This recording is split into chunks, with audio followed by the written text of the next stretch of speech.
welcome to the MadTrio podcast. This week we have the California Pariah, Jonathan Charney, James, the Fat Man, Stevens, and Ryan, somewhere over the rainbow, Preston. So have any of you heard of the Vespa 150 TAP? No. Why the fuck would I be keeping track of Vespa? Hold on. The Vespa Vespa 150 TAP or TAP was an anti-tank scooter made in the 1950s from a Vespa scooter for use with the French paratroopers. Introduced in 56 and updated in 1959, the scooter was produced by Vespa.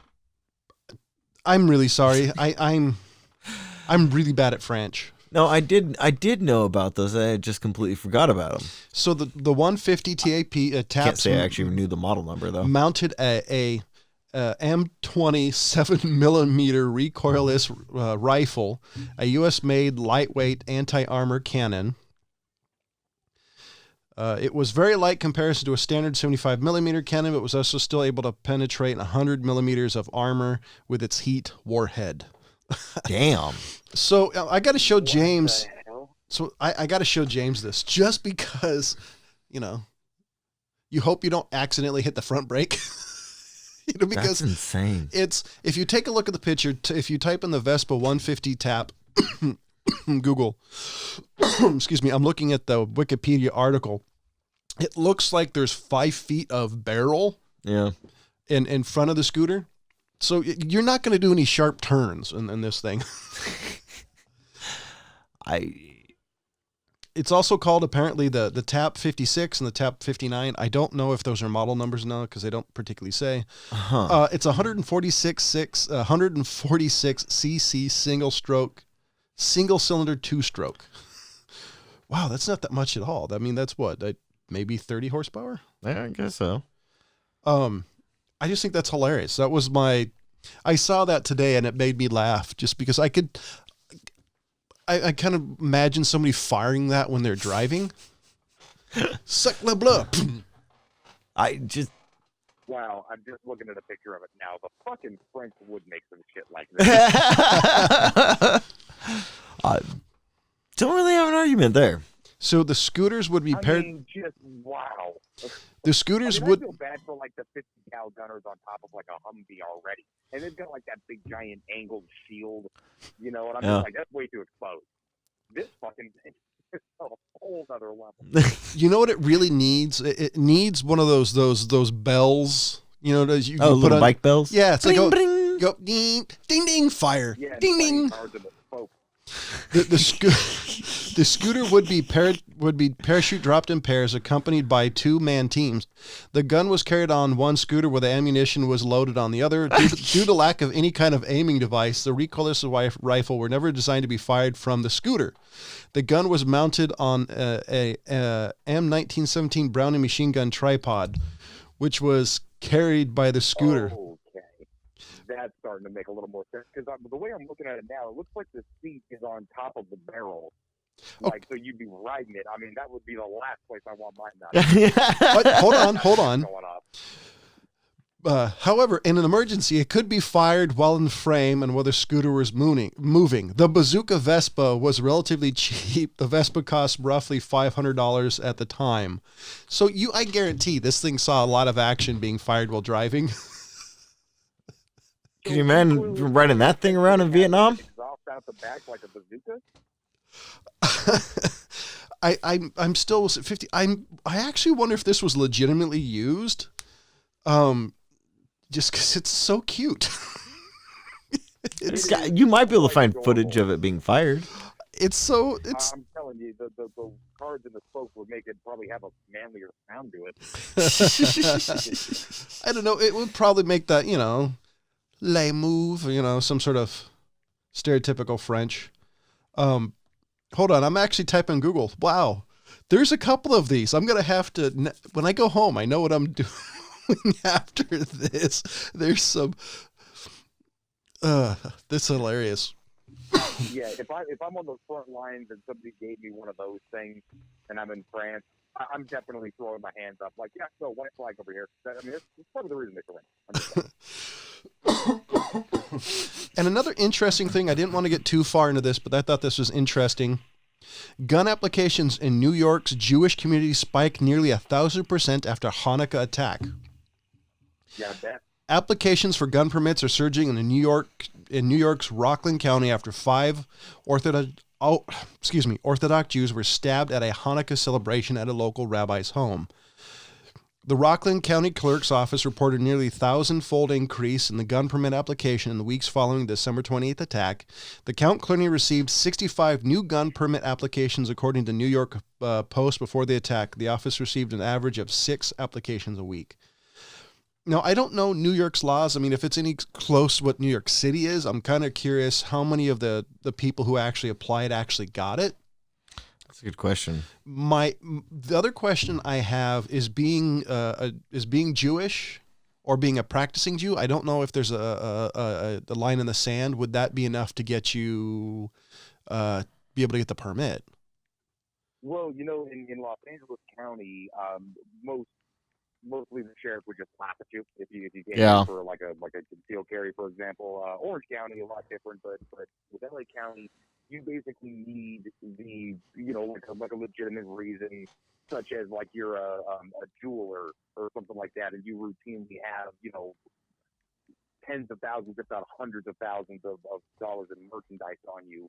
You're a high value kind of target, So, they're more likely to issue those. But I wonder if because I know New York has some pretty stringent carry laws there. I mean, I wonder if that would be enough. Let's say if that kind of thing happened here in Los Angeles, if that would lack their opinion for that group of people.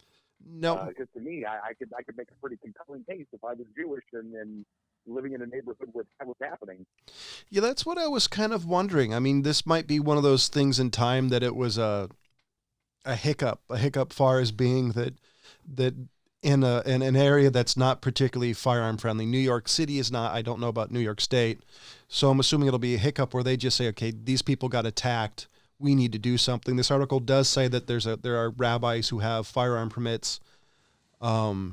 In the sea. A lot of people are worried, especially large Hasidic and Jewish communities in Rockland County, said Eric Melson, who owns the Precision Gunsmith in Rockland County. I have rabbis come in, and some of the rabbis already have concealed carry permits. There's a couple of questions I have. One being, in some areas, you're required to, say if you have 4 guns, you're required to test and shoot all 4 guns, make sure they're licensed. Some places make you do a field of fire, so it'll be like 10, 15, and 20 yards, for example. So I'm curious on what they actually make you do, and what are the reasons? Could you actually say, like Ryan was saying, I'm Jewish. This happened in my area. I want to protect myself. And is that? Yeah, I'm a high risk, a high risk person. And is self-protection enough? In some states, self-protection is not a legitimate reason to want a firearm carry permit. Yeah, I think most of them, they don't really put that down as, something that they'd give you a CCW over. I mean, in our county, I think maybe it's more plausible that you just get one just because. But I would say throughout California, that's not really going to happen in most of New York as well. I mean, just saying that you're scared for your personal safety isn't going to get you nothing. I mean, in California, I don't know how it is in New York, but in California specifically right now, up to the way the current laws are, it's really particularly up to it's up to the sheriff. The sheriff really sets the laws regarding who wants you to get a permit or not. So he could easily say, hey, I don't want you to because of these reasons, or, hey, go ahead, it's your Second Amendment right, yada, yada. By the way, I think this is badass as being super pro Second Amendment. And I'm glad to hear that there's people out there that are willing to put their protection in their hands. Yeah. And I have no doubt most of these people have at least an idea how dangerous that statement is. It's not, to roughly paraphrase, you're not a cop. You're not Superman. Yeah. Your goal is protection, not running. Yeah, you're supposed to always avoid confrontation when you're carrying a CCW rather than seek it out. And I wish I knew somebody who one of these guys. So I'd love to hear their theological argument, why they're pro it, and if they were against it before, was it a personal or a theological reason why they were against it? Because for some reason it doesn't seem to be super uncommon that there's practicing Jews are anti-gun, and I've never understood why. I don't know either. So I just, hey, I think I just thought it was badass. It's a great article, and this is the Washington Examiner. More power to you guys. Keep yourself safe. That was super. Yeah, It was. I mean, definitely agree, man. It's something that as I've gotten older, I've realized. When I was a kid, I mean, just the idea, not kid, when we're late teens kind of thing into my early adulthood, just like, okay, yeah, no, carrying a gun, self-protection, all those things. They never considered sort of the responsibility or the connotations that are associated with that, and what your, not necessarily your right, but what I consider the moral obligation. James was saying, there are certain states that have a sort of a due diligence, and there's a name for the law, but essentially, like, did you have an opportunity to get out and you did, instead you stuck around to shoot somebody? Yeah.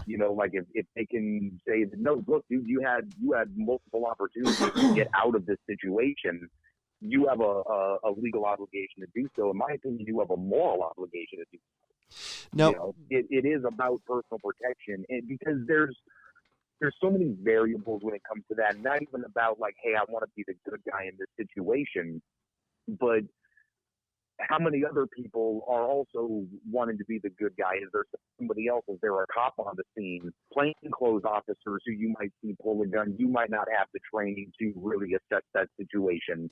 So it really should be left down to, hey, my life is in immediate danger from this immediate threat. A couple of things is the states that there's a law called castle doctrine, basically saying my home is my castle, therefore I have the means and the legal right to protect it, and that has kind of the opposite of the flee law. Yeah. I mean, you have a lot of a leeway there. The other thing is, in all honesty, and this is going to sound anti-cop, and it's not, but this is reality. All because a person is a cop does not necessarily mean they're qualified to shoot the gun. Well, they are required to do range qualifications, doesn't mean they're a marksman. And a lot of the times their range qualifications are pretty lax. And true. And so I just a lot of places, I'm sure there's different. And I want to put it out there is just the fact that everybody has this mental picture of a cop, and it's probably because of movies and TV shows and excuse me, about how cops are marksmen. They're not. In New York City, I think there's a 9-pound trigger. That's ridiculous. Just a 9-pound trigger pull when I think the common's 4 to 6. But yeah, 5.5 usually for the standard semi-automatic. For those who don't know what we're talking about, pounds of pressure it takes to pull the trigger back. So your average being about 5 pounds. That's pretty easy. You can do an even squeeze and get it off. 9 pounds, you're not accurate worth a shit. You're definitely going to jerk that trigger if it's something you're not incredibly used to. There was hopefully CCW folks and cops alike take it on themselves to go a little bit beyond their usual training requirements and say, okay, I'm not just going to meet the minimum here when it comes to my life or other people's lives on the line. Take some fucking personal responsibility and hit the range a little bit. Yeah. No, there was a number of years ago, and I don't remember how long ago because I've kind of lost track of time. There was an incident where I think it was a bunch of cops were trying to shoot one bad guy and ended up shooting everybody but. So there came a joke at that. It said, what's the safest place to be when a New York City cop is shooting? It's like right in front of them. Yeah. In other news, economy class passengers have lost up to 8 inches of legroom and 2 inches of seat width since the so-called golden age of flying seats also have narrower arm rests, which explains why somebody of my height and carriage has a hard time flying. Last time I flew, it took me a couple of days before and afterwards to stop being in pain. And yeah, I haven't seen you in a little bit. I don't know if you put on any weight, but you're pretty tall. What are you, about 6'4", 6'5"? I'm 6'5". Honestly, I'm skinny. Yeah. I mean, I've put on a little weight since high school, but You've always not. been pretty skinny. But even 6'5", that's going to be an uncomfortable plane riding coach. Oh God, it's ridiculous. Like literally, I flew to Europe when I was a kid, and this was on a 777, and I was with my parents, and I actually told my dad, "Hey, when time gets out, just push." I just, knock me out of the aisle, because after that 9-hour flight, I'm not quite sure if I'm actually going to be physically able to stand up, just because. Fucking legs atrophy. Yeah, dude. I mean, because you're staring at your knees for like 9.5 hours. Wiggle your big toe.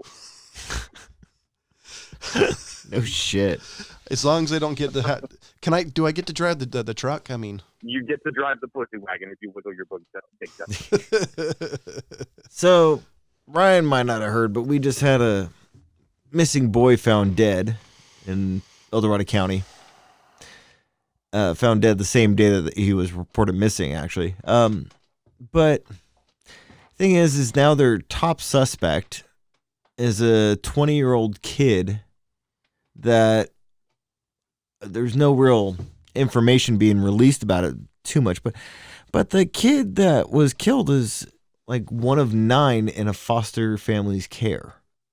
And he was like 11. 11, yeah, he was 11 years old. Now, is it just me, or does this seem like one of those serial killers being caught early things? Because that's what it seems like to me. Honestly, I mean, now that you say serial killer in the context of this, I mean, it does hit like a couple of those profiles, sort of things.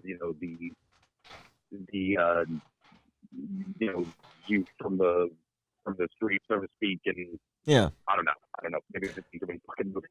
That's why I'm kind of thinking he awful, picked a foster kid, is because he's expecting not very many people to care about him so much. That's the only thing I could think of. But I mean, 20 years old to go and kill some kid that is 9 years younger than you is very reminiscent of what you kind of hear in children serial killers type thing. Yeah, kind of that you dreamed about it for so long, and then eventually thinking about it doesn't do it anymore, and you have to take the next step. I mean, maybe that was the first step in a line of something. I mean, obviously, 20 years old, you kill an 11-year-old. The crazy is not in question. Yeah. I suppose it's kind of crazy, but there's definitely some intellectual fucking disability going on. Yeah, some intellectual difficulty or some type of mental incapacity. Yeah, some fucking old school wires crossed kind of thing. Like, hey man, you're just not fit to be around people anymore. Yeah, I'm hoping the kid basically gets life. If the dude is guilty, yeah, I don't want him. I want him to die behind prison. Yeah. At the very least, but we're in California where we have the death penalty. We just don't use it. No, I honestly, at this point, if you're going to do that, put him on a supermax the rest of his life. Yeah. And as a father, I have a hard time with this because I always call myself a reasonable pacifist. And this is one of the few things to me as a father. It's like, if you do this to my kid, give me 20 minutes with the guy. Yeah. Like that line for Three Musketeers, I'll change his religion. A couple times before I'm done. It's just, I had a hard time processing this just because I have a young son. Yeah.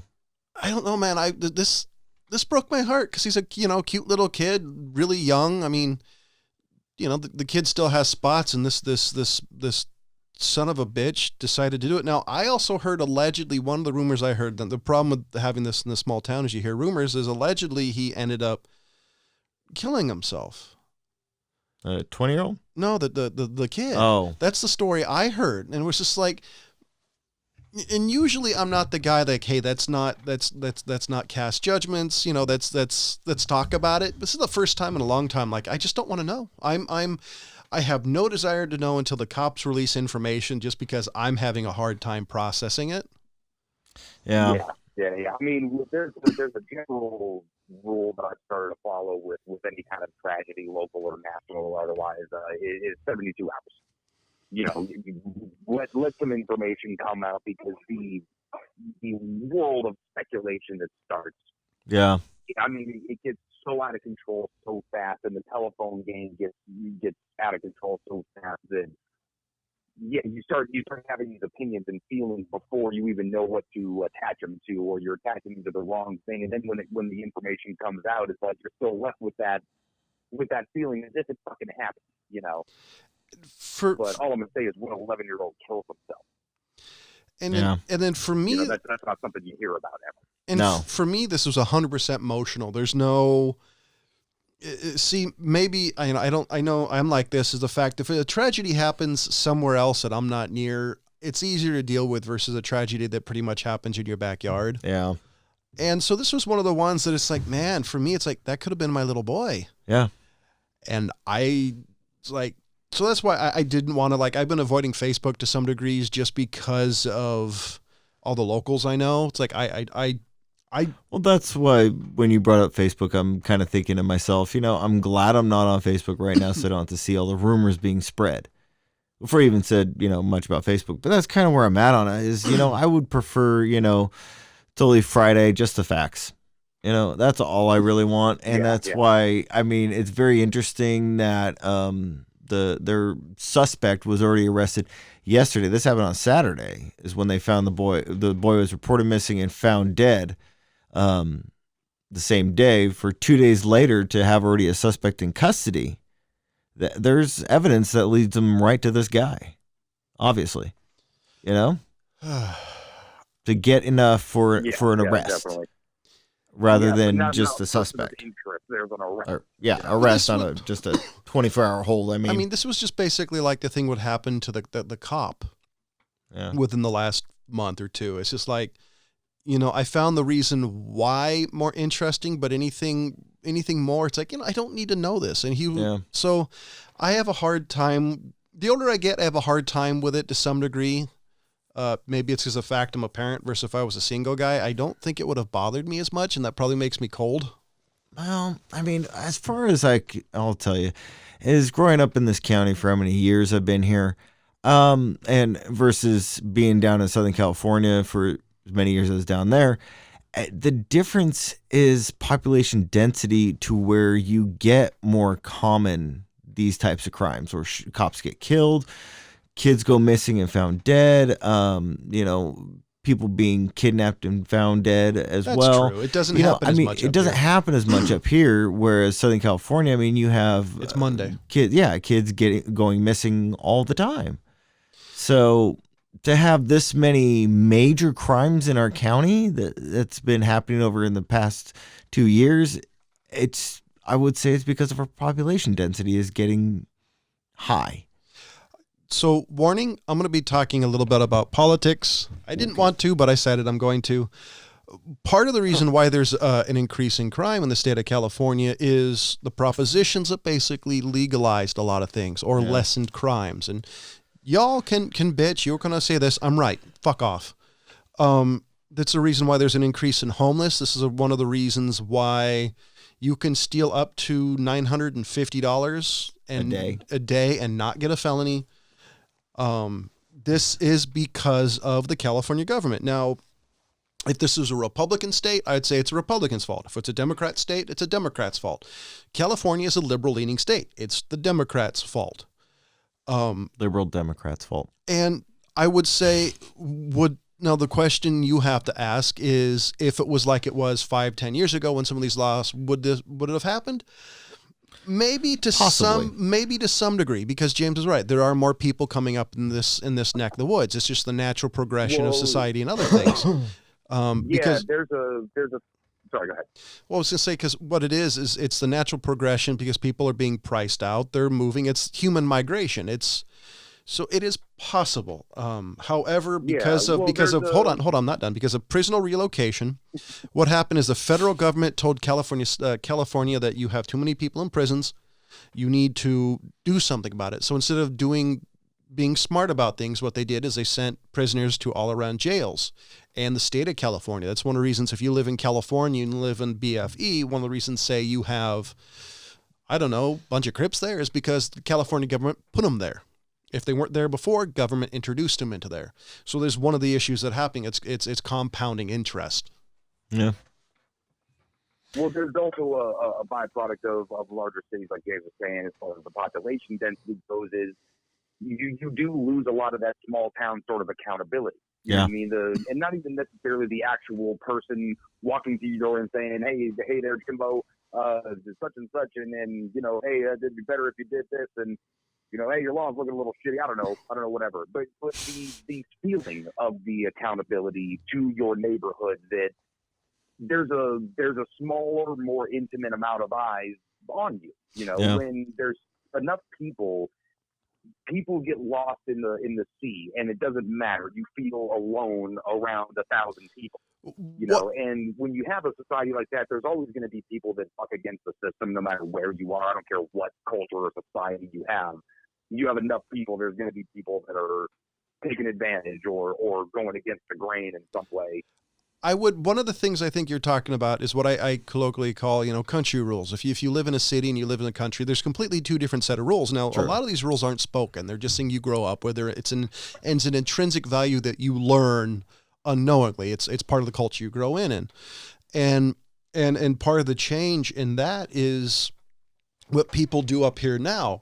People act and do things here now that when I was a kid, 30 years ago, there's a good chance you would have gotten the crap kicked out of you for it. Just levels of difference. Yeah, well, not even the crap kicked out of you, but just, oh shit, I can't do this here because old man Jenkins lives across the street and he's going to see me, you know? True, Yeah.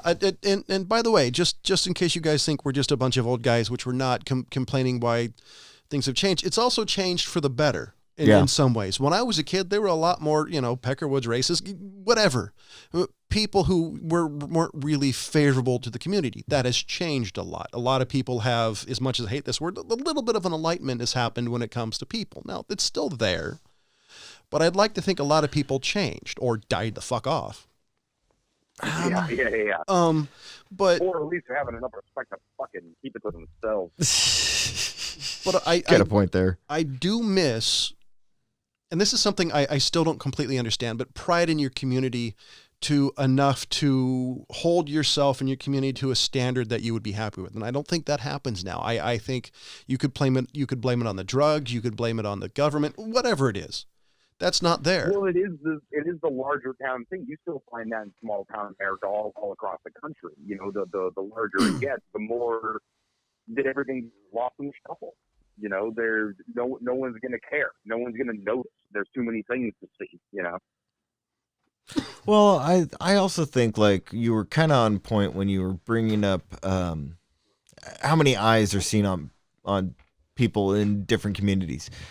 And I think what happens when you get more and more people moved up into a specific area, there's more people that are like, oh, not my problem. But they see it, but they just don't think about it. Also, it's not my problem. It's an apathy, but also it's how can I fix this? This problem is too big. There's too many people. There's too many things that need to be done. And it's like, where do I start? I don't know. So I got, you know, to make your neighborhood, you know, fit for yourself and your family. It's like, you know, how many town council meetings do you need to go to get this ideal town in your mind, you know? I would also think this also goes along with a conversation we've had about online and social media. I think some of the changes in society or culture going from knowing your neighbor to being on Facebook. Now, I'll be honest, I don't know my neighbor that well, but just because I work so much.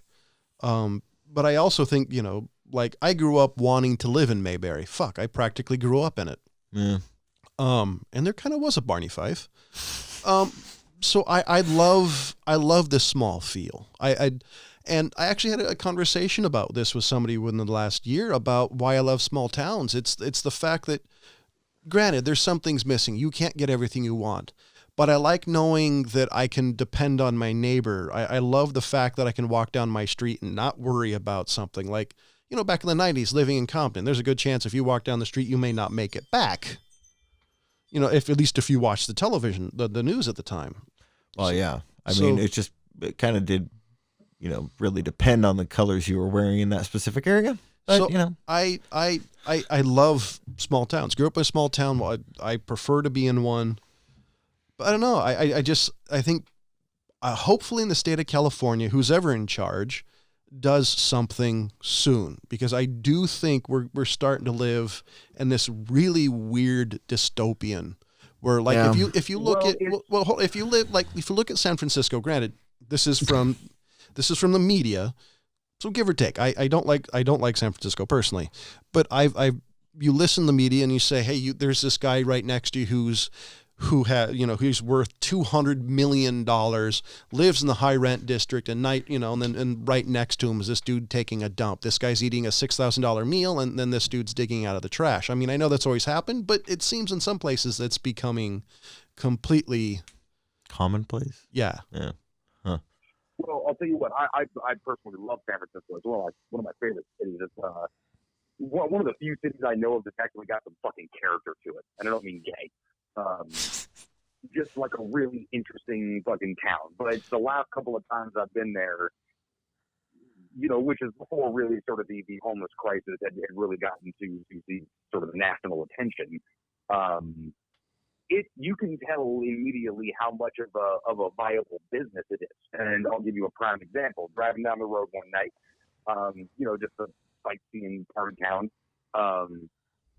and there's no part that's not a high rent district, by the way. If you're in San Francisco proper, that's it. That's a high rent district. Yeah, exactly. But driving down the road, and I spot a guy, meeting a couple of buddies, driving down the road, having a good time out there seeing a music festival. See a guy that has a sign that says "Starving like Marvin," and then we started dying. We're like, "That's fucking fantastic! Holy shit, this guy gets $1. Hey man, let me get a picture of your sign, buddy. That's great. Here's a couple of bucks." We drive 600 yards. Another guy, same sign. Okay, so yeah. what does that imply to you? These people are getting together. Hey man, my sign's been getting me this much money, or not even like comparing the numbers. Just like, hey man, that's a good idea. Let me take that and use it for my thing, and it becomes this.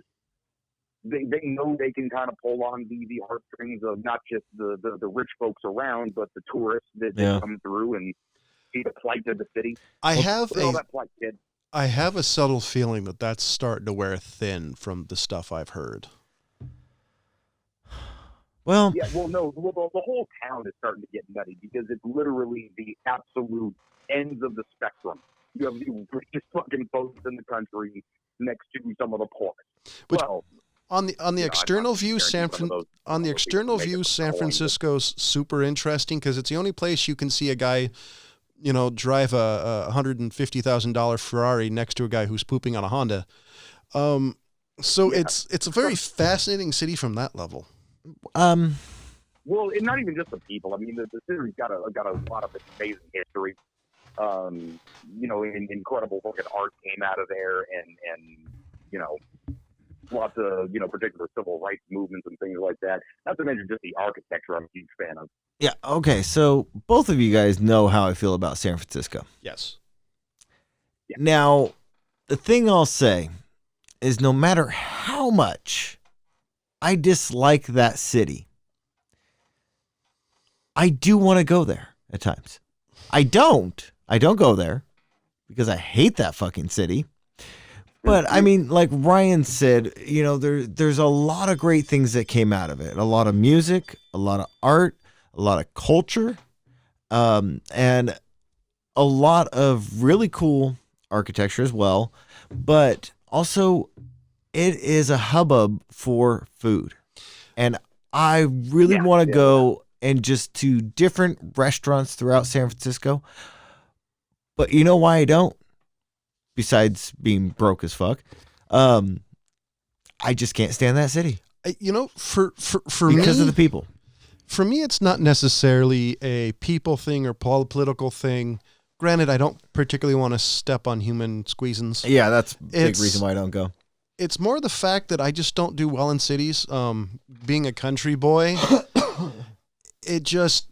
cities just kind of suck my soul. It's not fun. And it's hard to describe, but I grew up in the middle of a forest and I need that to some degree. it helps center me. So you living in the city, even visiting the city is not. I don't like it personally. I went to San Francisco to go to the goodness, why am I drawing a blank on the damn name of the place? The museum where you the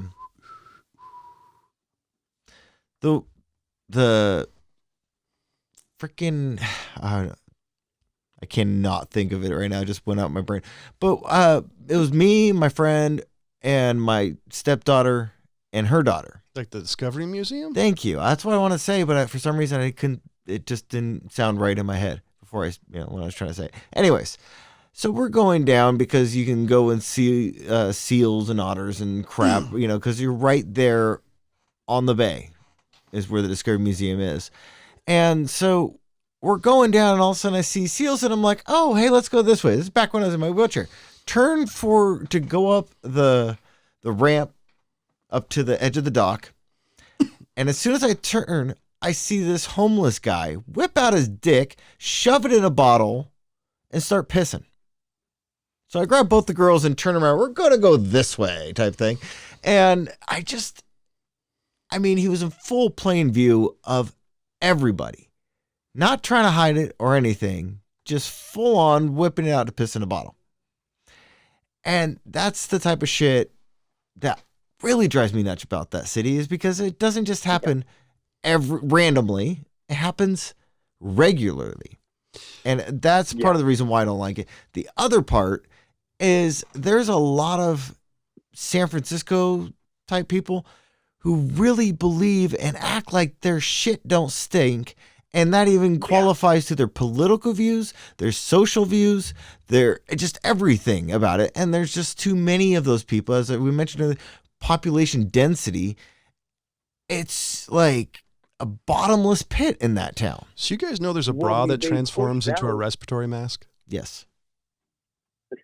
They pushed out all of the art district, all of the cool Berkeley students can't afford to stay there anymore. They're all outside of the city. All of the hippies, the old school hippies, like proper hippies. All the open-minded folks. Everything that actually made that. Back in the day, that's pretty much what it was. It was a bunch of just like, hey man, we're all just kind of having a good time here, and everything's good, and all the hippies eventually got jobs and had kids and still smoked a little pot and still kept their hair long and played cool music out on their porch and ran head shops and stuff like that. It was cool, and the homeless people was like one in a couple hundred people you might see a guy asking for change on the street. Not the literally every corner that it was the last time I was there. So I got to say something. Ryan brings up an interesting point, and I really want to divert from politics, but. This isn't politics. It's just San Francisco bashing. I'll divert from that to some degree. Okay. Because as much as the old school hippies used to drive me nuts, there was always a respect there, because I'll respect anybody who lets me talk and they talk, and there's an exchange of ideas. We may walk away going, that dude's bloody nuts, but there was a respect in the conversation. That is the one thing in today's society. And I'm old enough to say them kids don't have that. Like I love talking to people about things that are outside of my wheelhouse, things that I would have never known or I would have never heard, etc. It's something I enjoy. Nowadays, you would think that would be encouraged, but it's not, because I'm asking questions that would make people uncomfortable. And it seems like if you make people uncomfortable, therefore, that's not a good question.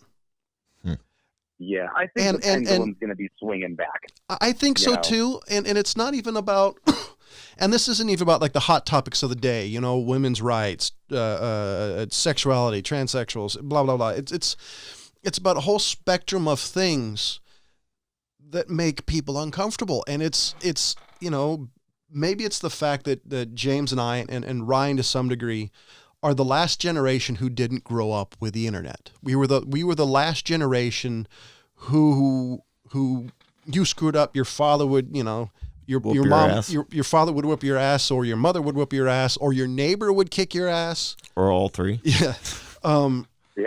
And there's a bunch of lists and stuff. If you listen to us through Real Flicks Reviews and this show, that you'd know what we're talking about.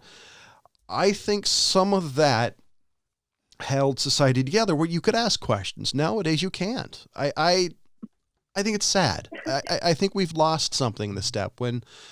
Well, and that's what I think why it's going to come back is, the hippies back in the day were almost the counterculture to all the anger that was felt. You know what I mean? The Nixon era and all of those things kind of bred this bunch of people that was like, hey man, it's all good. Let's just chill. We'll fucking talk about it. It's all good, dude. We'll play some fucking music. We'll smoke some hash. We'll figure this out, man. Yeah. And and I think a lot of the young kids today are going to start looking at a lot of the adults, our age and maybe slightly younger, slightly older, as going just like, hey man, fucking relax, bro. It's not that fucking serious, dude. Like we can talk. We can have difference of opinion. It's not the end of the world. And the one thing that really pisses me off, and this is something I truly don't get 100%, is getting angry on people's behalf is not something I completely understand. Man. So neither do I. I've got an example of things I've seen, and this is on social media, Twitter, Facebook, name your social media platform. This is what I've seen. Like take a transsexual woman. And then somebody, somebody will say something not bad, maybe a little bit more crueler than you need to be, and maybe not something you would say in person. Then all of a sudden you get this group of people that just absolutely annihilate that person. But then you see the person who this person attacked going, whatever, who cares? There's this weird, or not even necessarily who cares, but hey man, listen, I might have handled that a different way. Yeah. This is what happens when you get angry on somebody's behalf is one, you're getting angry. And when you get pissed off and chastise somebody like a fucking 10-year-old, they're going to back up and be like, hey, first of all, fuck you. I'll do what I want. They're going to dig their heels in versus that person who should have been the offended party. If they felt it necessary to walk up and say, hey, listen, that's hurtful in this amount of ways. And it'd be nice if we can all come to one understanding that we're all living in this world together and this is my feelings and these are yours. And maybe that person would have got their mind changed, like, hey, you know what? I'm sorry. I was acting out of fucking ignorance or hey, I really didn't mean that. I don't know where that came from. I'll try to be more careful for the future. Versus the Karens of the world, that's Karen with a C, running up on your behalf like, how dare you say this to this person? Don't you know that this is such and such? And so there is an example of this I want to give. Because this is something that I've noticed, and I wish I remembered this guy's name, so my humble apologies. There was that kid, this happened last year sometime, and it was this young kid in a MAGA hat, and it was with Native American guy. And you had people left and right. You had some big news anchors say, oh, this guy has a punchable face, you do this and do this. This kid got a couple of $1 million, probably $100 million or more from CNN for the stuff they said. And all these people were up in arms and on behalf of somebody. Now, I'm okay to some degree of getting offended and saying, dude, what the fuck? That was uncool.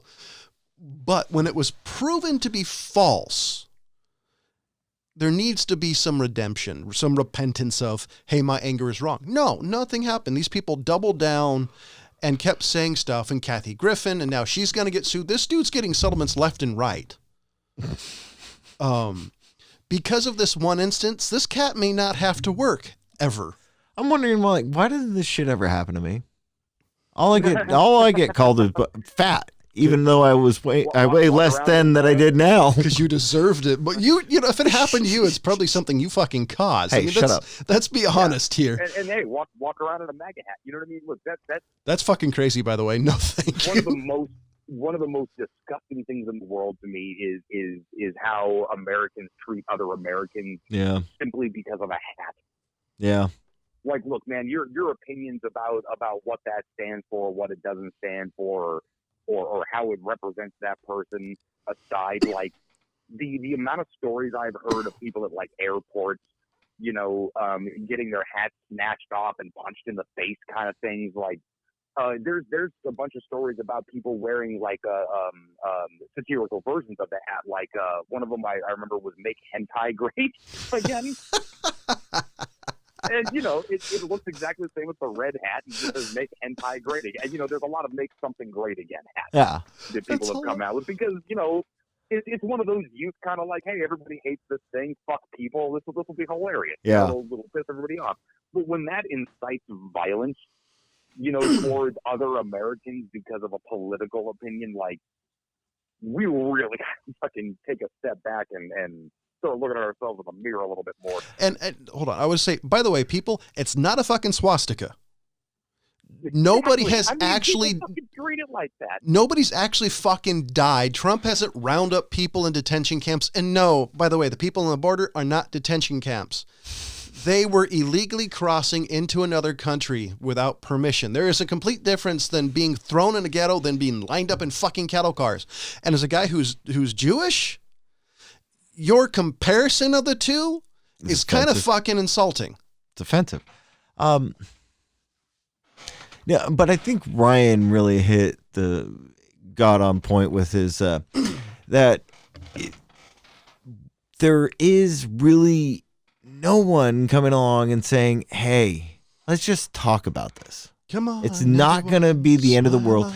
And what it is that there's people that can't stand being wrong in any sense of politics anymore.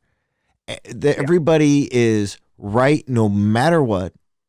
And there is no middle ground. That's a weird way, by the way. That's a weird way to enter a conversation. I've never entered any conversation automatically thinking I was wrong. I was right, no matter the conversation. Yeah. Even if I'm even remotely an expert in a conversation, I've never actually gone into saying I'm right, this guy's wrong. It's a really weird position to enter. Even if I don't think that this person has more information than I currently do, at the very least, be open to a different perspective.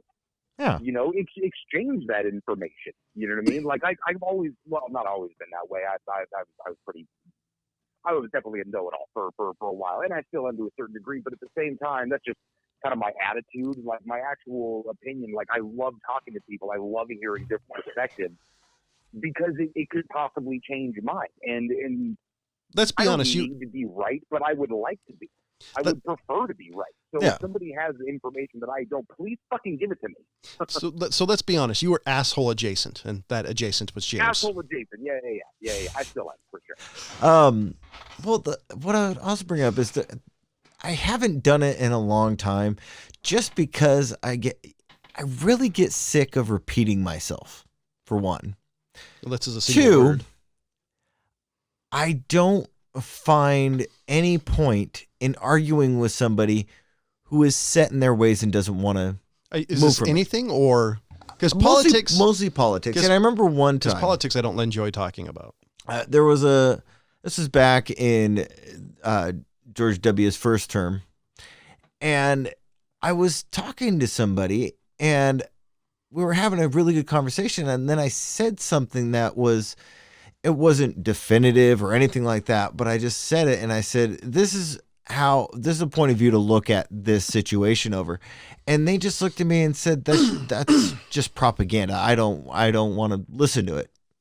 And I just remember at that point, I'm like, then there's really no point in me talking to this person. So I went about my business. But that's what really drives me nuts is that even if you say to somebody that is set in their ways in politics setting is here's another way to look at it. And if they aren't going to even open their mind to it, don't even waste your damn breath. See, this is why I don't really enjoy talking politics unless it's super specific, like a California proposition, for example. I don't enjoy it. I enjoy talking about like life differences, So, for example,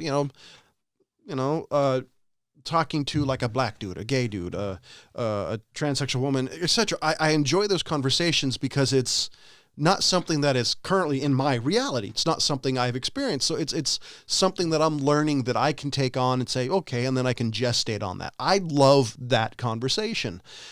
I don't like politics because politics brings out the ugliness in everybody. Yeah. And I don't remember it so much being this ugly when I was a kid. It could have been to some degree, but the level of hostility in today's society is horrible. I would say Ryan brought it up earlier, but I think the last time that politics was this violent towards each other would be back in Nixon. Yeah. That's the only time in history that I can really say.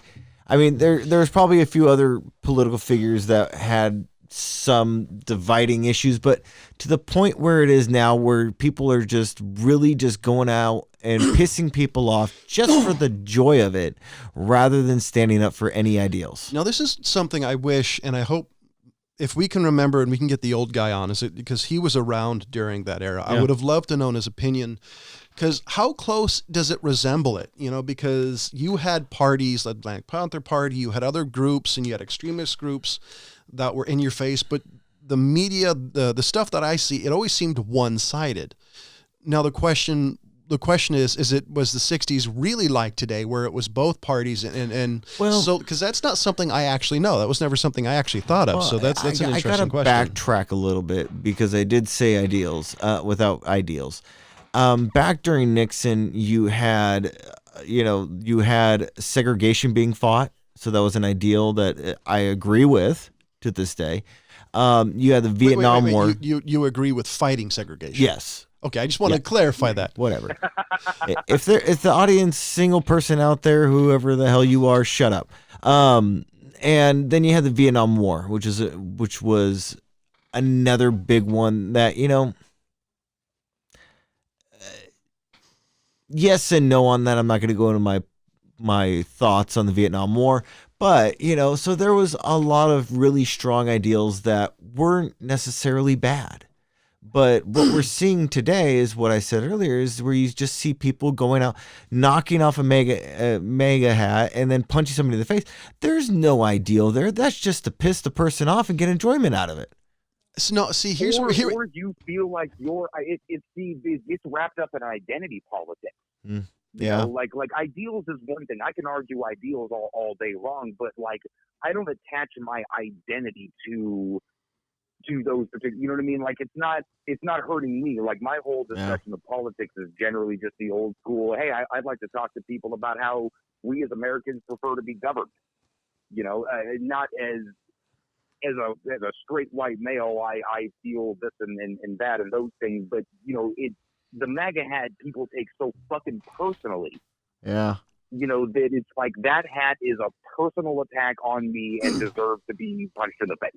I think I agree. I think the fact that it becomes perfect. It becomes their identity, they take it so personally versus I'm conservative, and reality is there's only a few things that I really care about politically, and none of it's really what I would wrap my identity around. No, I wouldn't. But I do wonder if this is because of like the post-Christian world, if this is something with, if you grew up in the era where Christianity and like the 60s where people were trying to find God, if it was the fact that people then realized that politics was not your identity was something else. If you're a Christian, your identity is Christ. If you're a Muslim, it's Allah.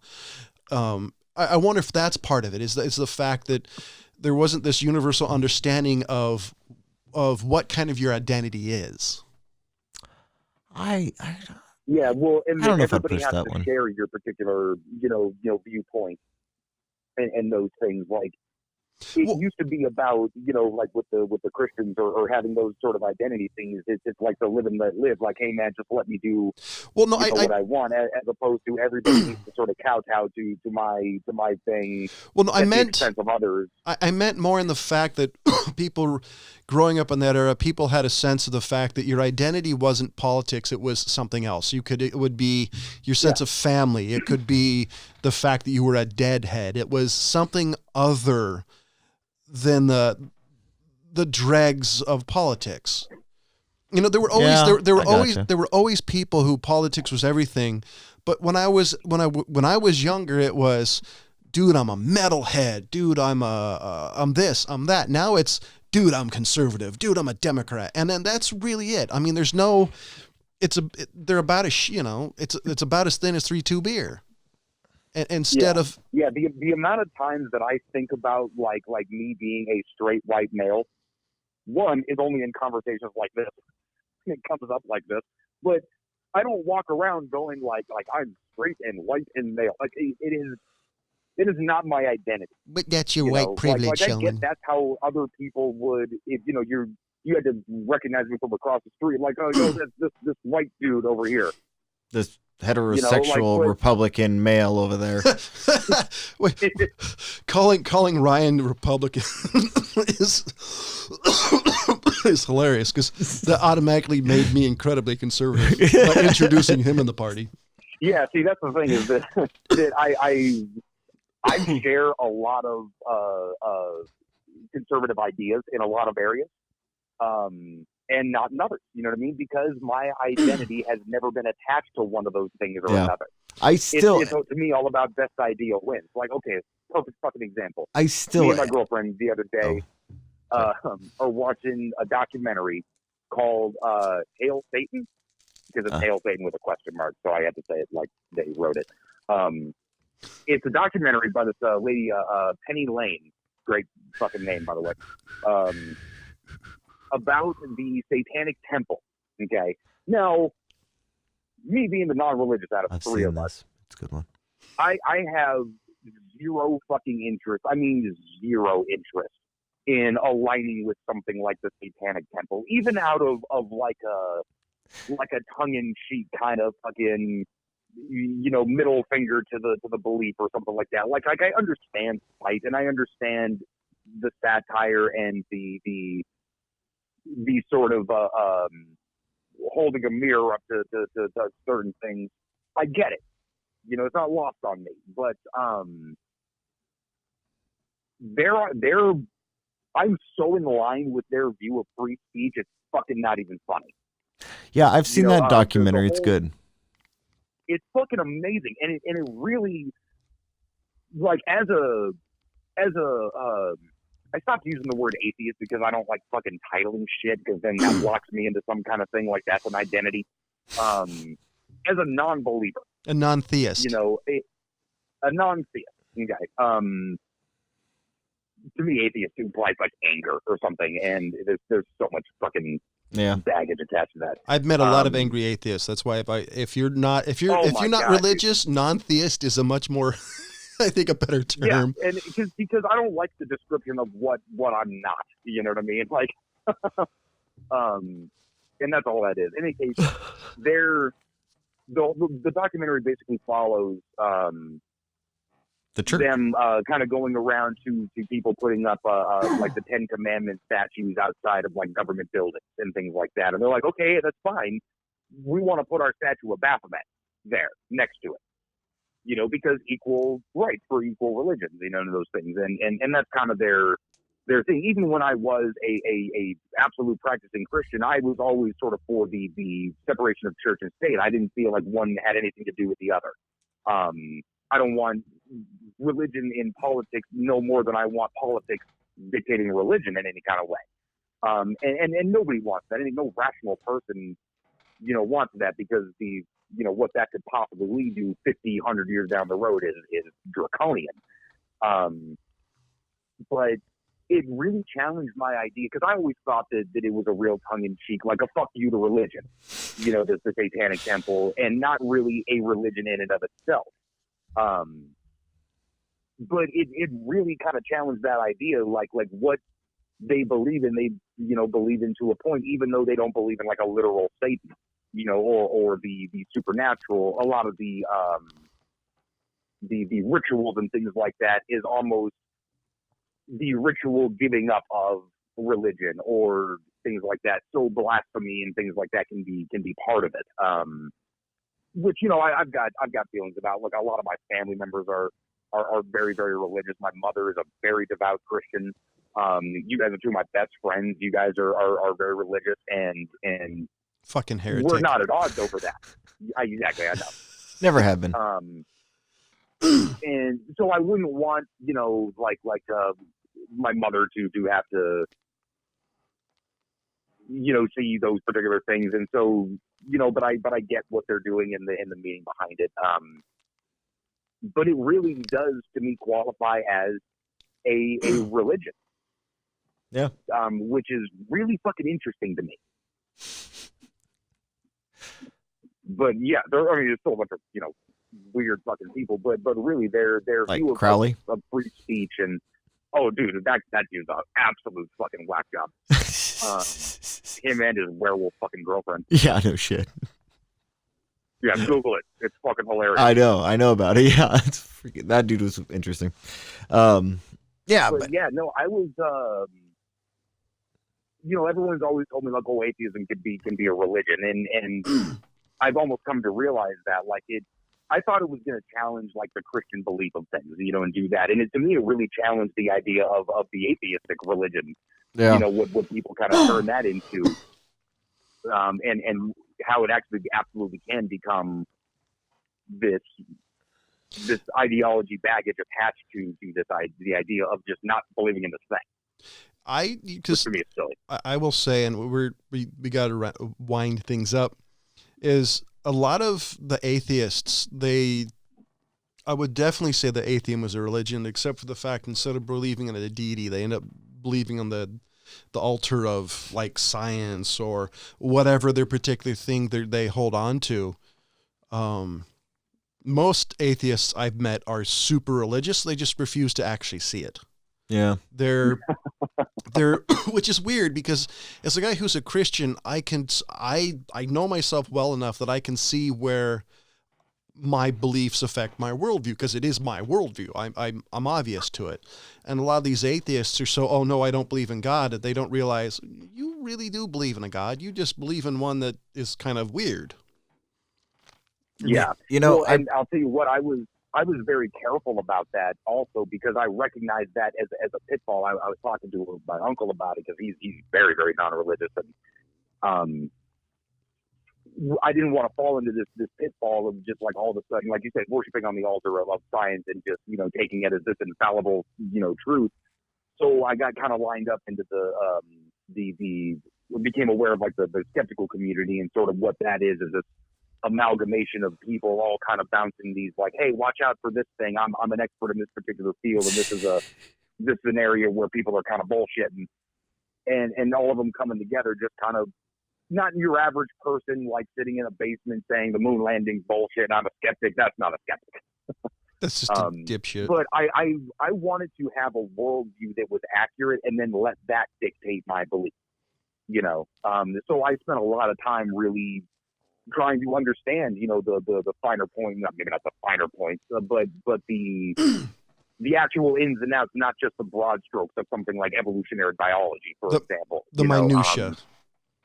The minutia, everything that I possibly could understand. There's shit that just still goes the fuck over my head. But I wanted that to start to dictate my worldview. So I don't try to I try to be honest as much as possible, as much as I recognize it, to not start just spouting bullshit about something that I'm not that familiar with, which I have a tendency to do. So, but I don't want to turn it into a religion or be that thing. And I'm always open to the folks having more information than I do. It's just very rarely the case, unfortunately. Yeah, sadly. Yeah. I was just going to say, the interesting thing is the John saying that, there's a lot of people out there who do have religious leanings, but they don't even want to ever admit it, even though they really do. As I've pointed this out to people I work with, is I said, cooks, chefs, whatever the hell you want to call them back there, are one of the most superstitious people you'll ever meet.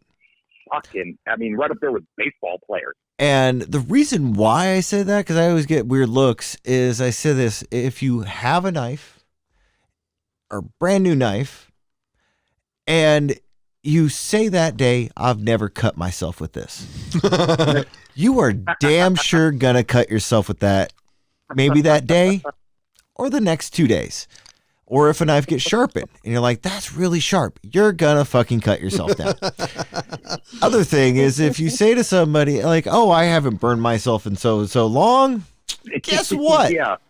Another one that comes up is slicer. I've never cut myself with a slicer. Well, guess what, bud? You're gonna find out what that's like pretty soon. And the other one that is a big one out there, not just saying knives, but also if you're there that day and you look over and you're like, oh, I've got enough of this. Well, fuck you too, mister. Guess who's going to come in and order all that shit? And, I've had everybody in the kitchen just look at me and go, you're right. We are all like that. And the funny thing is, it usually turns out to be exactly just like that every fucking time. So there's always something like that. Now, I'm not a superstitious person, but when I'm back there in the kitchen, there's certain things I just don't say. Well, look, superstition is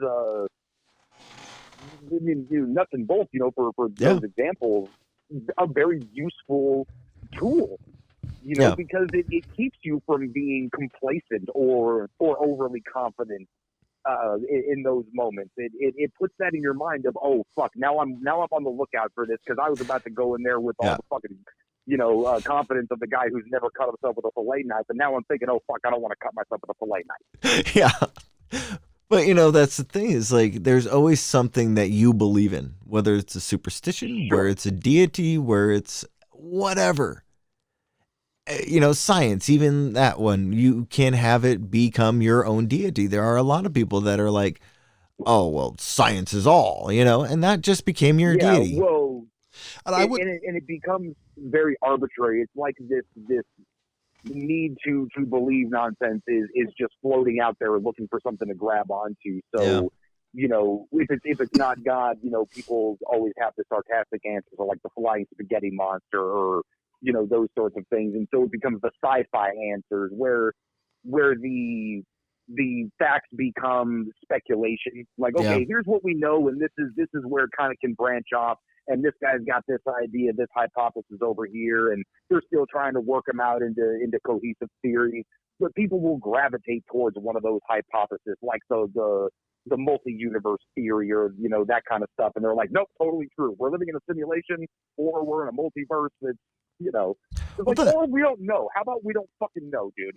And that's so difficult. But the one thing I will say, and this is why I brought that up, and Ryan's right in his own, in what he just said, but I'm going to say it this way, is I have never in my entire life met anything with what I would ever refer to as a true atheist.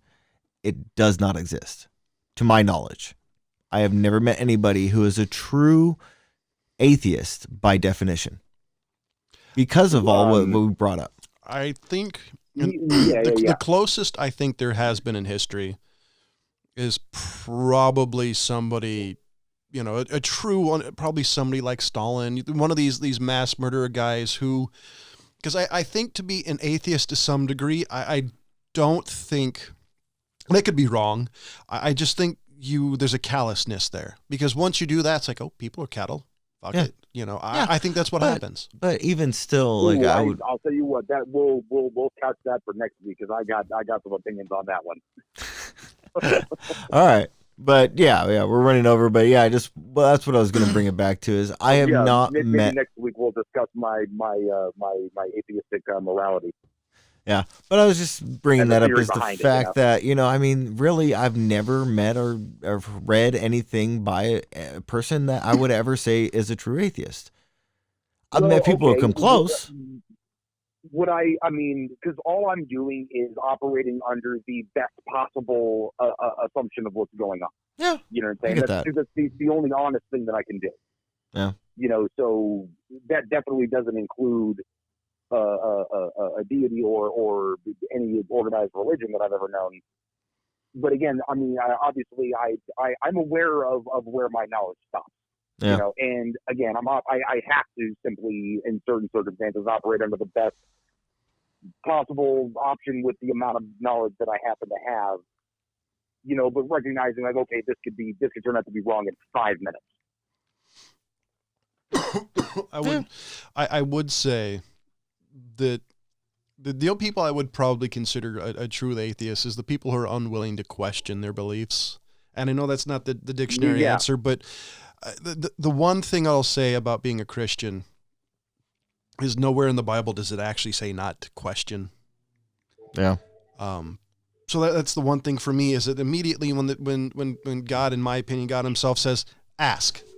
Cool. Because honestly, I'm full of fucking questions. So the immediately somebody says, oh, this is the way it is, that's it. It's like, okay. Then I'm going left, you go right. On what you're asking. I mean, if you're, see, because I started asking the whether or not the fundamental existence of it was true. And with that is the doubt, which in the Bible very much says the way to heaven is a true belief in Jesus Christ, your Lord and personal, or not just say personal, but your Lord and Savior. You know, so the only prerequisite to eternal life is belief in this. Yeah. But the only way, as soon as you have doubt, if the lukewarm thing comes into play, and it's like you're out of the fucking game. But the only way to get there is doubt, is by asking questions. But that's what I'm saying. But having those questions sometimes is the doubt itself. Doubting Thomas didn't go to hell. You said Danny Thomas? No, doubting. He's one of the 12. Oh, doubting Thomas didn't go to hell. Is that what you said? Yes. Yeah. So, well, didn't he become a believer at the end of that? He was a believer before and after. So basically what James is saying is doubting is not a crime. Doubting's not an automatically barrier to entry. But are the questions that you're asking already presupposing the existence of a God? I would say, if it is, then there's no doubt in your mind, and you're just asking a theological question at that point. Right. My question started to be much more broad, in as much as like, okay, wait a second, is this whole thing potentially not real? Okay. Well, Ryan, I'll just say this, and we can bring this up next week. I'm impressed. That was a very well formed question and thought out process. Not bad for a creepy guy. No, I appreciated that. That was really good. When I switched to this, man, it was not out of anger. I wasn't ill treated by Christians or anything like that. I love YouTube the fuck to death. Yeah. You know what I mean? It was never anything about like oh, this is people are lying to me and all of that. Oh, somebody must fucking really hurt you, or no priest ever touched me. It was something that I was very, very much concerned with when I started to have these thoughts, because we were talking about the like my everlasting soul. That was the fucking stakes of the game, as far as I was concerned. So it was very fucking important to me that I understood these things prior to throwing a nail into that coffin. You know what I mean? And also to that extent, I'm very much still open to every bit of every discussion that I'll have the rest of my life. Yeah. So because. Yeah, I would say, because we really got it. Yeah, we really ran over. Because I would say one of the benefits in my belief, and in what I think God is God gave you free will. He gave you choice, and with a choice, and naturally comes doubt. Now, doubt, in my opinion, is a very powerful tool, because it requires you to actually answer the questions. Now, that answer may lead you to a direction that you may not want to go, but that direction you may not want to go by itself is still an answer. It's you don't want to go that direction, but you still believe. That still brings hope. That's one of the reasons why, for me, I love God, because he's Christ, is because he says, figure it out. I'm here. And I like that. I like that in everything, because the moment you tell me this is the way it is, there's no ifs, there's no buts, you can't look it up, is the moment for me. It's like, well, I'm a country boy. We're somewhat rebellious if you force the issue. Yeah. So. Yeah. All right. So, ladies and gentlemen, for the California Pariah, for the Fat Man, and for whatever Ryan is, as always, thank you for listening. Goodbye.